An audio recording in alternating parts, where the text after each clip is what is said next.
Welcome to part 2 of our apprenticeship series, where we'll be continuing our discussion of the DAS forms. Proof of approval to train apprentices is required if you check box 1 on the DAS 140. If you have not yet watched part 1 of the series explaining the DAS 140 form, we highly recommend watching that beforehand.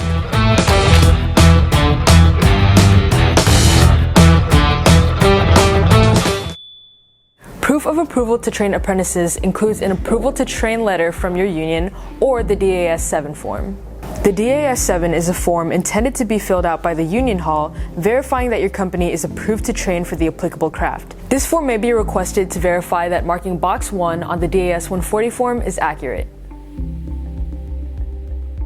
As a contractor, your priority is to ensure that this form is readily available to fulfill this request. If you do not have this documentation, then your company may not be approved to train. With this, you may need to check box 2 or box 3 on the DAS 140 form to reflect an accurate status. With all of this, your DAS 7 form requirement is fulfilled. In the next part of our series, we'll be explaining the DAS 142 form, which may be applicable if you check box 2 or box 3 on your DAS 140.